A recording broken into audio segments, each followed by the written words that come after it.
رمضان المبارک کا آغاز ہوتا ہے، جناب نبی علیہ السلام کا فرمان ہے کہ جب رمضان المبارک کی پہلی رات آتی ہے تو رمضان المبارک کی پہلی رات ہی اللہ رب العالمین اپنے بندوں پر انعام و اکرام کرنا شروع کر دیتے ہیں۔ فرمایا عن ابی ہریرہ رضی اللہ تعالی عنہ، سیدنا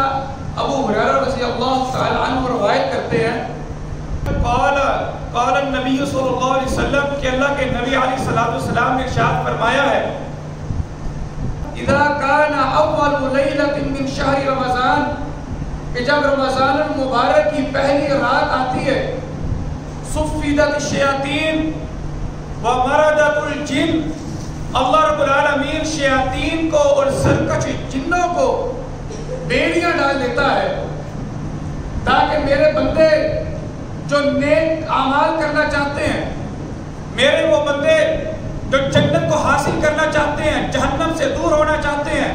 جنہوں نے اپنی زندگی دنیا کے اندر غفلت کی گزار دی، مگر اب رمضان المبارک کا مہینہ آیا ہے، برکتوں کا مہینہ ہے، رحمتوں کا مہینہ ہے، اللہ تعالیٰ فرماتے ہیں کہ میرے اس خاص مہینے میں میرے خاص بندے جو میرے قریب آنا چاہتے ہیں، کہیں شیطان ان کو مجھ سے دور نہ کر دے، راستے میں حائل نہ ہو جائے، اللہ تعالیٰ فرماتے ہیں، فرمایا کہ میں ان شیاطین کو اور سرکش جنوں کو بیڑیاں ڈال دیتا ہوں، ان کو قید کر دیتا ہوں کہ اب تم نے میرے بندوں کو میرے پاس آنے سے روکنا نہیں ہے۔ عزیز ساتھیو، صرف یہاں پر ہی نہیں، آگے اللہ کے نبی علیہ السلام ارشاد فرماتے ہیں، وَمَا وَغُلِّقَتْ اور بند کر دیے جاتے ہیں ابواب النار، آگ کے تمام دروازے، فَلَمْ يُفْتَحْ اور نہیں کھلا ہوتا، مِنْهَا باب، ان میں سے ایک باب بھی، جہنم کے سارے دروازے اللہ بند کر دیتے ہیں اور ایک دروازہ بھی باقی نہیں رہتا جو کھلا ہوا ہو۔ یہ رمضان کی پہلی رات، یعنی یہ جو رات گزر رہی ہے، اللہ رب العالمین اپنی یہ نعمتیں کر رہا ہے، اور ساتھ فرمایا وَفُتِحَتْ اور کھول دیے جاتے ہیں ابواب الجنہ، جنت کے تمام دروازے، فَلَمْ يُغْلَقْ اور نہیں بند کیا جاتا، مِنْهَا باب، ان میں سے ایک بھی باب، جنت کے تمام دروازے اللہ رب العالمین کھول دیتے ہیں کہ اے میرے بندے، میں نے اب تیرے لیے جہنم کے دروازے بھی بند کر دیے ہیں اور تیرے لیے جنت کے سارے دروازے بھی کھول دیے ہیں، آجا نیک اعمال کر، جنت میں داخل ہو جا۔ مگر عزیز بھائیو، کتنا آدمی بد نصیب ہے جو اس رمضان المبارک کے مہینے کے اندر بھی جنت میں داخل نہیں ہو پاتا ہے، جبکہ سارے دروازے بھی کھلے ہوئے ہیں، اور پھر بھی جہنم کے دروازے پر، جہنم کی دہلیز پر کھڑا ہے جبکہ اس کے دروازے بھی بند ہیں۔ اور فرمایا وَيُنَادِي مُنَادٍ، ایک آواز دینے والا غیب سے آواز دیتا ہے، یہ رمضان المبارک کی پہلی رات کو آواز دی جا رہی ہے، کیا آواز ہے؟ یا باغی الخیر اقبل، اے نیکی کرنے والے، آگے بڑھنے والے، چاہت کرنے والے، اللہ کے پاس آنے والے، آجا، اللہ تیرا انتظار کر رہا ہے۔ یا باغی الخیر، آج نیکی کی طرف آگے بڑھنے والے، اقبل، آگے بڑھ، نیکی کر۔ اور اللہ رب العالمین نے قرآن میں اعلان کیا، فرمایا فَاسْتَبِقُوا الْخَيْرَاتِ، اے میرے بندے نیکیوں میں سبقت اختیار کرو۔ نیکیوں میں سبقت کیا ہے عزیز بھائیوں؟ نیکیوں میں سبقت یہ ہے، ایک آدمی نماز ادا کرنے کے لیے مسجد میں آتا ہے،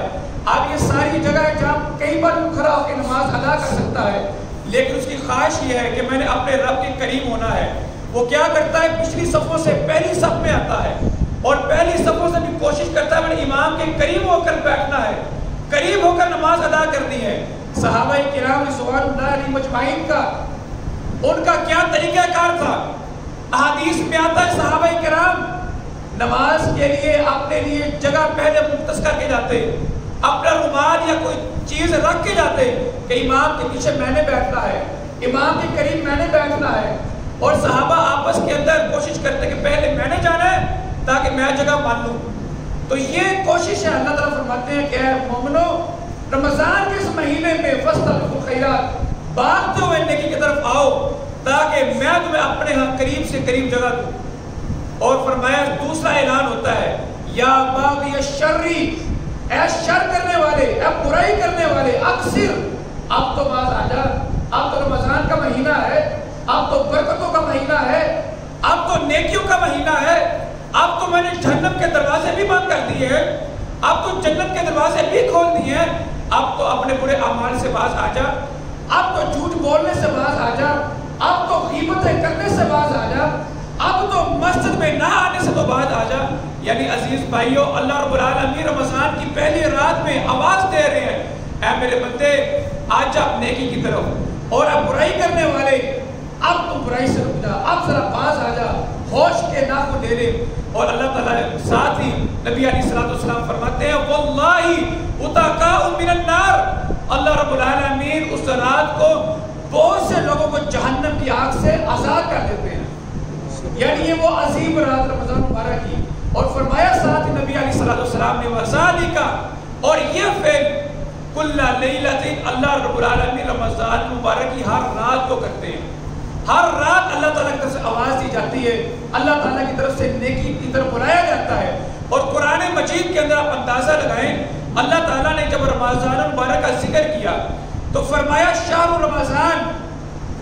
اے میرے بندو رمضان کا مہینہ کیا ہے؟ فرمایا وہ ہے الذی، وہ مہینہ انزل فیہ القرآن،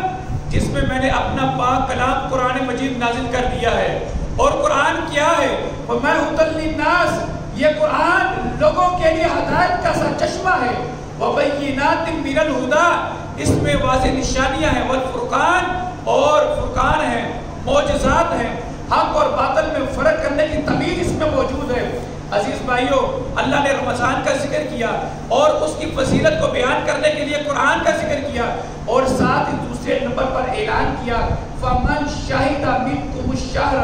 اے میرے بندو تم میں سے اگر کسی ایک نے بھی رمضان کے مہینے کو پا لیا، یعنی اس نے اپنی زندگی میں رمضان کا مہینہ پا لیا ہے، فَمَنْ شَهِدَ، تو جو کہ پا لے، مِنْكُمْ تم میں سے، الشَّهْرَ، اس مہینے کو، تو وہ کیا کرے؟ فَلْيَصُمْهُ، بس وہ اب روزے رکھے، سارے روزے رمضان مبارک کے رکھے،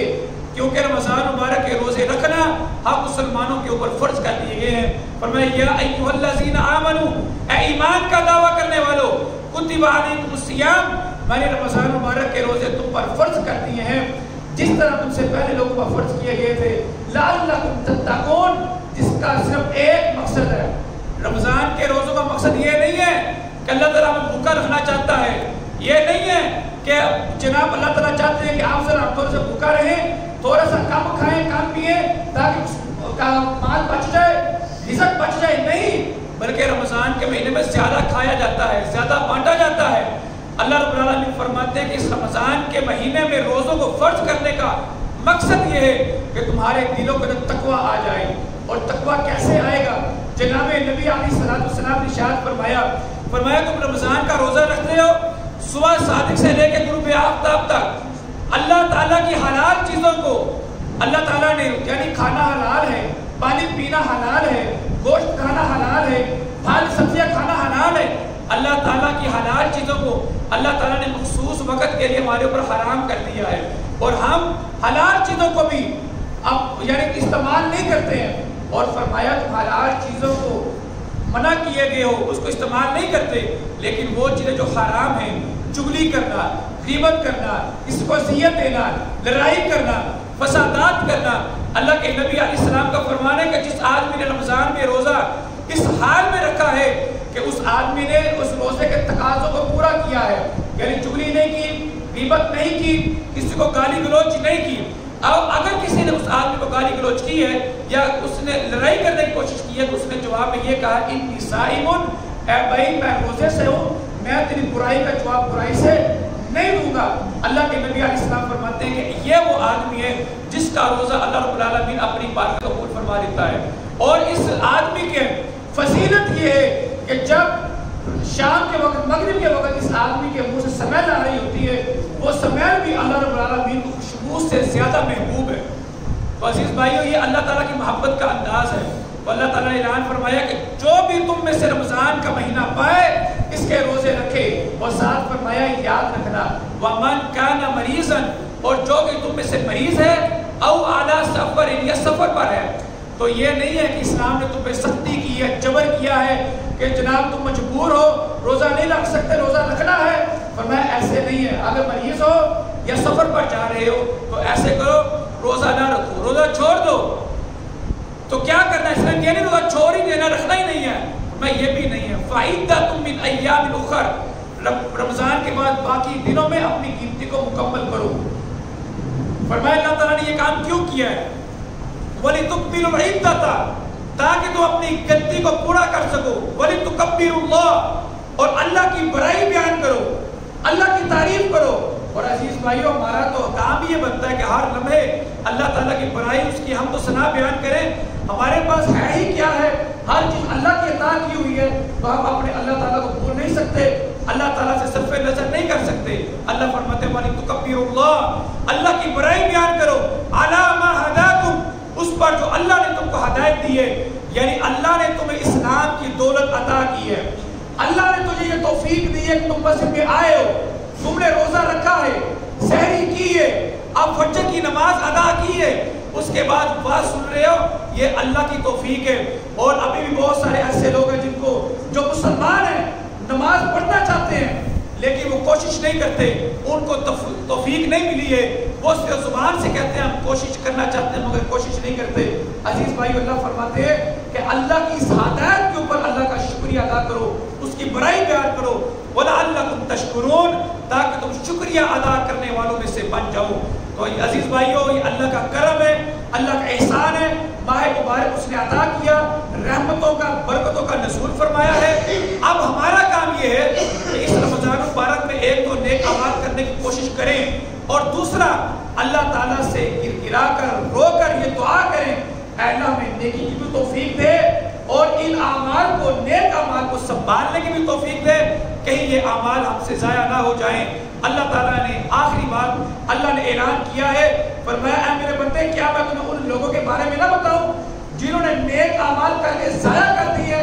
دنیا کی زندگی میں؟ تو عزیز بھائیو، گویا کہ ہمیں اپنے نیک اعمال ضائع نہیں کرنے، ان کو بچانا ہے۔ عاجزی، انکساری، اللہ کے حضور سجدہ ریز ہونا، اس کے آگے گرانا، دعا کرنا، اللہ نیک اعمال کی توفیق دے، اور ان اعمال کو محفوظ کرنے کی بھی اللہ تعالیٰ توفیق نصیب فرمائے۔ اللہ رب العالمین سے دعا ہے کہ خالق کائنات ہمیں اس رمضان مبارک کے اندر صحیح معنوں میں اپنا قرب حاصل کرنے کی توفیق نصیب فرمائے۔ وآخر دعوانا الحمدللہ رب العالمین۔